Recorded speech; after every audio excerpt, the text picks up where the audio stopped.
नमस्कार दोस्तों, स्वागत है आपका मौर्य कॉम्पिटिटिव एग्जाम में। आज हम पढ़ने वाले हैं भौतिक विज्ञान का एक बहुत ही महत्वपूर्ण अध्याय, बल तथा गति के नियम, force and laws of motion. यह chapter railway, SSC, police, NDA, UPSSSC, Bihar SI तथा अन्य कॉम्पिटिटिव एग्जाम्स में बार बार पूछा जाता है।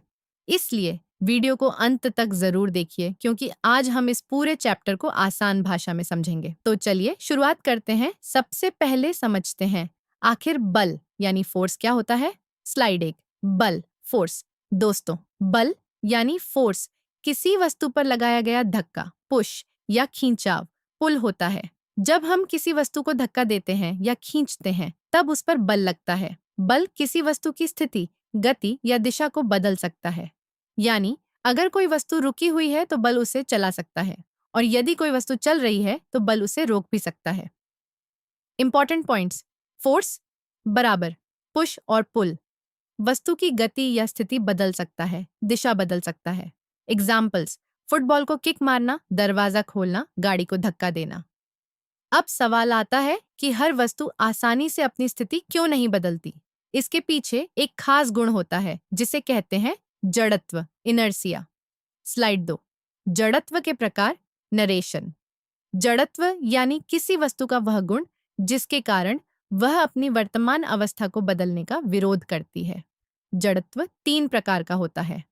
एक, विराम का जड़त्व। यदि कोई वस्तु रुकी हुई है तो वह खुद से चलना नहीं चाहती। 2, गति का जड़त्व।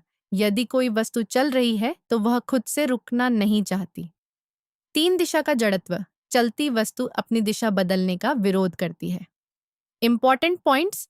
रेस्ट इनर्शिया, रुकी वस्तु चलना नहीं चाहती। मोशन इनर्शिया, चलती वस्तु रुकना नहीं चाहती। डायरेक्शन इनर्शिया, दिशा बदलने का विरोध।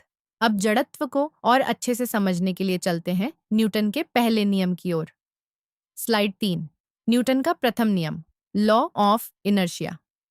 न्यूटन का पहला नियम कहता है कि यदि कोई वस्तु विराम अवस्था में है तो वह विराम में ही रहेगी और यदि गति में है तो समान वेग से चलती रहेगी जब तक उस पर कोई बाहरी असंतुलित बल न लगे।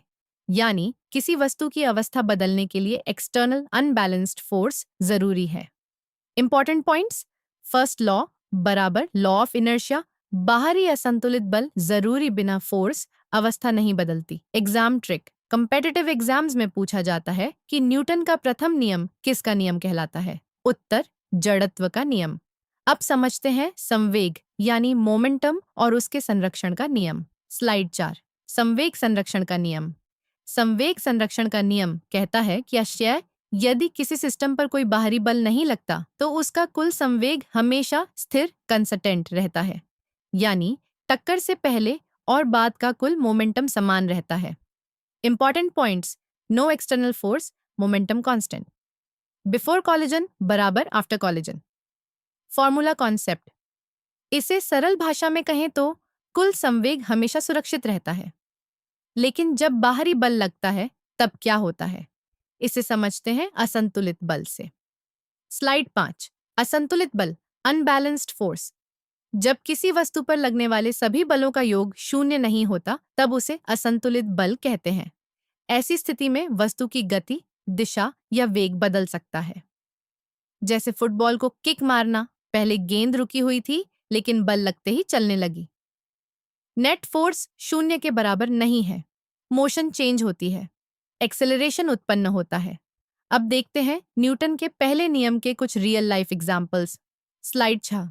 Examples of inertia. पहला उदाहरण देखिए, जब बस अचानक चलती है तो यात्री को पीछे झटका लगता है। ऐसा विराम के जड़त्व के कारण होता है।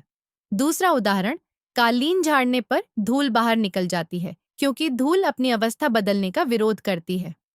बस स्टार्ट्स, पीछे झटका। कारपेट क्लीनिंग, डस्ट निकलती है। बस के अचानक चलने पर पीछे झटका किस कारण लगता है? उत्तर, विराम का जड़त्व। अब चलते हैं फोर्स से जुड़े कुछ महत्वपूर्ण कॉन्सेप्ट्स की ओर। स्लाइड 7। Important points. फोर्स। दोस्तों, एक बात हमेशा याद रखिए, यदि वस्तु का मास ज्यादा होगा तो उसे गति देने के लिए ज्यादा फोर्स लगेगा और यदि एक्सेलरेशन ज्यादा चाहिए तब भी ज्यादा फोर्स की जरूरत होगी। F बराबर ma यही न्यूटन का दूसरा नियम है। फोर्स बराबर होता है मास और एक्सेलरेशन के गुणनफल के। अधिक मास अधिक फोर्स, अधिक एक्सेलरेशन अधिक फोर्स। ऐसा यूनिट ऑफ फोर्स बराबर न्यूटन। अब इन कॉन्सेप्ट्स को डेली लाइफ एग्जाम्पल से समझते हैं। स्लाइड 8। दैनिक जीवन के उदाहरण। जब हम गेंद कैच करते हैं तो हाथ पीछे कर लेते हैं ताकि चोट कम लगे, क्योंकि समय बढ़ने से प्रभाव कम हो जाता है। इसी तरह कराटे खिलाड़ी कम समय में ज्यादा बल लगाकर ईंट तोड़ देते हैं। Important points. टाइम बढ़ाओ, चोट कम, कम समय, अधिक फोर्स। अब एक बार फिर से जड़त्व को आसान भाषा में समझ लेते हैं। स्लाइड 9। जड़त्व, इनर्शिया। जड़त्व किसी वस्तु का वह गुण है जिसके कारण वह अपनी अवस्था बदलने का विरोध करती है। यानी रुकी वस्तु रुकी रहना चाहती है, चलती वस्तु चलती रहना चाहती है और दिशा बदलने का भी विरोध करती है। Important points. Rest motion, direction change, resistance. अब इसे एक मजेदार उदाहरण से समझते हैं। स्लाइड 10। बंदूक और गोली स्लैश टक्कर। जब बंदूक से गोली निकलती है तो गोली आगे जाती है और बंदूक पीछे की ओर झटका खाती है। इसे रिकॉइल कहते हैं। इसी तरह जब दो गेंदें टकराती हैं तब मोमेंटम का ट्रांसफर होता है। Important points. Gun recoil, momentum transfer, Newton's law in action. Slide 11। जड़त्व द्रव्यमान पर निर्भर करता है। दोस्तों, एक बहुत महत्वपूर्ण बात याद रखिए। जड़त्व, इनर्शिया, वस्तु के द्रव्यमान यानी मास पर निर्भर करता है। जिस वस्तु का मास ज्यादा होगा उसका इनर्शिया भी ज्यादा होगा, यानी भारी वस्तु अपनी अवस्था बदलने का ज्यादा विरोध करेगी। एग्जाम्पल, एक छोटे पत्थर को उठाना आसान होता है, लेकिन बड़ी चट्टान को धक्का देना मुश्किल होता है। Important points. मोर मास बराबर मोर इनर्शिया। भारी वस्तु को चलाना कठिन। Exam trick. ज्यादा जड़त्व किस में होगा, साइकिल या ट्रक? उत्तर ट्रक, क्योंकि उसका द्रव्यमान अधिक है। अब समझते हैं संतुलित और असंतुलित बल में क्या अंतर होता है। स्लाइड 12। संतुलित और असंतुलित बल। जब किसी वस्तु पर लगने वाले सभी बलों का कुल योग शून्य शून्य हो तो उसे संतुलित बल, बैलेंस्ड फोर्स कहते हैं। लेकिन यदि बलों का कुल योग शून्य न हो तो उसे असंतुलित बल, अनबैलेंस्ड फोर्स कहते हैं। Important points. संतुलित बल, नेट फोर्स बराबर शून्य, वस्तु की अवस्था नहीं बदलती। असंतुलित बल, नेट फोर्स जीरो, गति या दिशा बदलती है, त्वरण उत्पन्न होता है। अब पहले संतुलित बल को डिटेल में समझते हैं। स्लाइड 13। संतुलित बल, बैलेंस्ड फोर्स। संतुलित बल में वस्तु पर लगने वाले सभी बल एक दूसरे को संतुलित कर देते हैं, इसलिए वस्तु की गति में कोई बदलाव नहीं होता। हाँ, कभी कभी केवल आकार बदल सकता है। एग्जाम्पल, जैसे गुब्बारे को दोनों तरफ से दबाना, उसकी शेप बदल सकती है लेकिन वह अपनी जगह से नहीं चलता।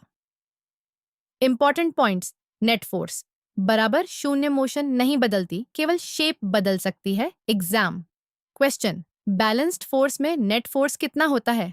उत्तर 0। अब समझते हैं न्यूटन का दूसरा नियम, जो कॉम्पिटिटिव एग्जाम्स का फेवरेट टॉपिक है। स्लाइड 14। न्यूटन का द्वितीय नियम, सेकंड लॉ। न्यूटन का दूसरा नियम कहता है कि किसी वस्तु के संवेग परिवर्तन की दर लगाए गए बल के समानुपाती होती है। सरल भाषा में, जितना ज्यादा फोर्स लगाएंगे उतना ज्यादा एक्सेलरेशन मिलेगा। F बराबर ma, यानी फोर्स बराबर होता है मास गुणा एक्सेलरेशन। Important points. F बराबर ma, force proportional to acceleration, अधिक मास से अधिक फोर्स चाहिए। एग्जाम ट्रिक, बल की SI यूनिट क्या है? उत्तर न्यूटन। अब इस फॉर्मूला को आसान एग्जाम्पल से समझते हैं। स्लाइड 15। न्यूटन के दूसरे नियम के उदाहरण। यदि किसी भारी वस्तु को तेजी से चलाना है तो ज्यादा बल लगेगा। जैसे रॉकेट को अंतरिक्ष में भेजने के लिए बहुत अधिक थ्रस्ट फोर्स की जरूरत होती है। Important points. अधिक मास, अधिक फोर्स, अधिक एक्सेलरेशन, अधिक फोर्स। एग्जाम शॉर्टकट फॉर्मूला हमेशा याद रखें, फोर्स बराबर मास गुणा एक्सेलरेशन। अब समझते हैं न्यूटन का तीसरा नियम। स्लाइड 16। न्यूटन का तृतीय नियम, थर्ड लॉ। न्यूटन का तीसरा नियम कहता है प्रत्येक क्रिया के बराबर और विपरीत दिशा में प्रतिक्रिया होती है। यानी यदि आप किसी वस्तु पर बल लगाएंगे तो वह वस्तु भी उतना ही बल विपरीत दिशा में लगाएगी। Important points. एक्शन बराबर, रिएक्शन दोनों बराबर होते हैं, दिशा विपरीत होती है। एग्जाम क्वेश्चन, न्यूटन का तीसरा नियम किस पर आधारित है? उत्तर, क्रिया और प्रतिक्रिया। अब इसके कुछ रियल लाइफ एग्जाम्पल्स देखते हैं। Slide 17, third law examples. चलते समय हम जमीन को पीछे धक्का देते हैं और जमीन हमें आगे बढ़ाती है। इसी तरह बंदूक चलाने पर गोली आगे जाती है और बंदूक पीछे झटका खाती है। रॉकेट भी इसी सिद्धांत पर उड़ता है। Important points. Walking gun, recoil rocket launch. अब समझते हैं एक बहुत इंपॉर्टेंट टॉपिक, मोमेंटम यानी संवेग। स्लाइड 18, संवेग, मोमेंटम। संवेग यानी मोमेंटम किसी वस्तु के द्रव्यमान और वेग का गुणनफल होता है। ये एक वेक्टर क्वांटिटी है, यानी इसमें दिशा भी होती है। Important points. मोमेंटम बराबर मास गुणा वेलोसिटी SI यूनिट बराबर किलोग्राम मीटर प्रति second vector quantity. Exam trick, momentum का सूत्र क्या है? उत्तर, P बराबर mv। अब आखिरी बार पूरे चैप्टर की क्विक रिवीजन करते हैं। Slide 19, exam important summary. दोस्तों, एग्जाम के लिए ये पॉइंट्स जरूर याद रखें। फोर्स मोशन बदलता है, बैलेंस्ड फोर्स में चेंज नहीं होता। अनबैलेंस्ड फोर्स एक्सेलरेशन पैदा करता है। इनर्शिया बदलाव का विरोध करता है। न्यूटन का दूसरा नियम, F बराबर ma थर्ड लॉ। एक्शन बराबर reaction. Important points, quick revision slide, frequently asked concepts और आखिर में एक बार फिर संतुलित बल को रिवाइज कर लेते हैं। Slide 20, balanced force revision. यदि किसी वस्तु पर लगने वाले सभी बल बराबर हों तो नेट फोर्स 0 हो जाता है। ऐसी स्थिति में वस्तु की अवस्था नहीं बदलती, जैसे किसी गेंद को दोनों तरफ से बराबर बल लगाना। इंपॉर्टेंट पॉइंट्स, नेट फोर्स बराबर शून्य मोशन नहीं बदलती, शेप बदल सकती है। तो दोस्तों, आज हमने बल तथा गति के नियम चैप्टर को बिल्कुल आसान भाषा में समझा। अगर वीडियो पसंद आया हो तो वीडियो को लाइक करें, अपने दोस्तों के साथ शेयर करें और मौर्य कॉम्पिटिटिव एग्जाम चैनल को सब्सक्राइब जरूर करें। मिलते हैं अगले वीडियो में, तब तक पढ़ते रहिए और तैयारी करते रहिए। धन्यवाद।